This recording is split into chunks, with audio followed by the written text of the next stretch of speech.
Hello, welcome back to ladies planet. ഇന്ന് നമ്മൾ ചെയ്യുന്നത് മീൻ കൊണ്ട് വ്യത്യസ്തമായിട്ട് ചെയ്തെടുക്കാൻ പറ്റുന്ന ഒരു ഈവനിങ് സ്നാക്കാണ് കേട്ടോ. നമുക്ക് എങ്ങനെയാണ് ഇത് ഉണ്ടാക്കുന്നതെന്നുള്ളത് നോക്കാം. വീഡിയോയിലേക്ക് പോണതിൻ്റെ മുൻപായിട്ട് താഴെ കാണുന്ന ലൈക്ക് ബട്ടൺ ഒന്ന് ക്ലിക്ക് ചെയ്യാൻ മറക്കരുത്. ചാനൽ സബ്സ്ക്രൈബ് ചെയ്യാതെ വീഡിയോ കാണുന്നവർ ഇപ്പോൾ തന്നെ ഒന്ന് സബ്സ്ക്രൈബ് ചെയ്ത് സപ്പോർട്ട് ചെയ്യുക. അപ്പോൾ നമുക്ക് എങ്ങനെയാണ് ഇത് ഉണ്ടാക്കുന്നതെന്നുള്ളത് നോക്കാം.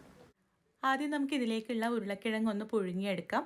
അതിന് വേണ്ടിയിട്ട് ഞാനിവിടെ ഈ വലുപ്പത്തിലുള്ള 4 ഉരുളക്കിഴങ്ങാണ് എടുത്തിട്ടുള്ളത്. പിന്നെ ഇതിലേക്ക് ഒരു അയല മീനാണ് എടുത്തിട്ടുള്ളത്. ദശക്കട്ടിയുള്ള ഏത് മീനും നിങ്ങൾക്ക് എടുക്കാം കേട്ടോ. അത് മഞ്ഞൾപ്പൊടി ഉപ്പും ചേർത്തിട്ട് വേവിച്ചെടുത്തതാണ്. ഫ്രൈ ചെയ്തെടുക്കണ്ട കേട്ടോ, കാരണം നമ്മുടെ ഈ ഒരു സ്നാക്ക് അധികം മസാലയൊന്നും ഇല്ലാത്തൊരു സ്നാക്കാണ്. അതുകൊണ്ട് തന്നെ ഇതുപോലെ വേവിച്ചെടുത്താൽ മതി. ഇനി ഇതിലേക്കുള്ള ഉള്ളിയൊക്കെ ഒന്ന് വഴറ്റിയെടുക്കുക. അതിന് വേണ്ടിയിട്ട് കുറച്ച് വെളിച്ചെണ്ണ ചൂടാക്കിയിട്ട് അതിലേക്ക് 4 ടേബിൾ സ്പൂണോളം ചുവന്നുള്ളി, അതായത് ചെറിയ ഉള്ളിയില്ലേ, അത് നമുക്ക് ചേർത്ത് കൊടുക്കാം. എണ്ണ ചൂടായി വരുമ്പോൾ എന്നിട്ട് ചെറുതായിട്ടൊന്ന് മൂപ്പിച്ചെടുക്കാം. ഒന്ന് മൂത്ത് വരുന്ന സമയത്ത് ഒരു പച്ചമുളക് അല്ലെങ്കിൽ എരിവിന് ആവശ്യത്തിനുള്ള പച്ചമുളക് ചേർത്ത് കൊടുക്കാം. അപ്പോൾ ഇത് വഴന്ന് വരാൻ ആവശ്യമായിട്ടുള്ള ഉപ്പ് ആദ്യം ചേർത്ത് കൊടുക്കാം കേട്ടോ. എന്നിട്ട് 1.5 ടീസ്പൂൺ ഇഞ്ചി ചെറുതായിട്ട് അരിഞ്ഞതും എരിവിന് ആവശ്യത്തിനുള്ള പച്ചമുളകും കൂടെ ചേർത്തിട്ട് ഒന്നുകൂടെ ഒന്ന് മൂപ്പിച്ചെടുക്കാം.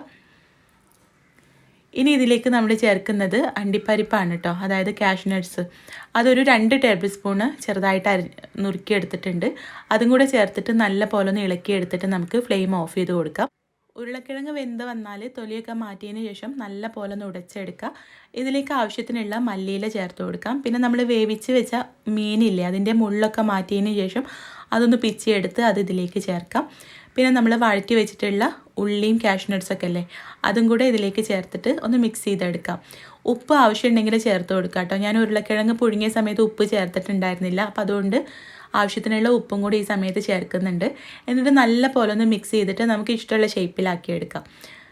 ഞാനിവിടെ നമ്മൾ ഉന്നക്കായൊക്കെ ഉണ്ടാക്കുമ്പോൾ ചെയ്യുന്ന പോലെ ഒന്ന് റോൾ ചെയ്തെടുക്കുകയാണ് കേട്ടോ. കറക്റ്റ് ഉന്നക്കായുടെ ഷേപ്പൊന്നുമല്ല, നമുക്ക് ഇഷ്ടമുള്ള പോലെയൊക്കെ ഷേപ്പ് ചെയ്തെടുക്കാം.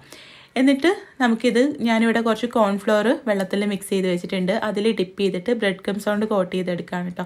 ഇതിന് പകരം കോഴിമുട്ടയിൽ ഡിപ്പ് ചെയ്തിട്ട് ബ്രെഡ് ക്രംസ് കൊണ്ട് വേണമെങ്കിൽ കോട്ട് ചെയ്തെടുക്കുക. 2 തവണ കോട്ട് ചെയ്തെടുക്കണം കേട്ടോ, നല്ലൊരു കോട്ടിങ് കിട്ടണം. എന്നിട്ട് നല്ല ചൂടുള്ള എണ്ണയിലിട്ടിട്ട് നമുക്കിത് ഫ്രൈ ചെയ്തെടുക്കാം. അപ്പോൾ ഇത് നമ്മൾ മുൻപൊരു വീഡിയോയിൽ കാണിച്ചിരുന്നല്ലോ, റൈസ് ബ്രാൻ ഓയിൽ, അതാണ് കേട്ടോ. അത് ഒരു തവണ യൂസ് ചെയ്താൽ നമുക്ക് പിന്നീടും യൂസ് ചെയ്യാൻ പറ്റും. അപ്പോൾ അതുകൊണ്ടാണ് എണ്ണയുടെ കളർ അതുപോലെ ഇരിക്കുന്നത്.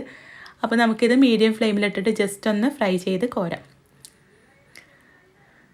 അപ്പോൾ നിങ്ങൾ ഇതുവരെ ഇതുപോലൊരു സ്നാക്ക് ട്രൈ ചെയ്തിട്ടില്ലെങ്കിൽ ട്രൈ ചെയ്ത് നോക്കുക, നിങ്ങൾക്ക് ഇഷ്ടമാവും. കൂടുതൽ വീഡിയോസിനായിട്ട് ചാനലൊന്ന് സബ്സ്ക്രൈബ് ചെയ്യാൻ മറക്കരുത് കേട്ടോ. അപ്പോൾ നമുക്ക് അടുത്ത നല്ലൊരു വീഡിയോ ആയിട്ട് കാണാം. താങ്ക്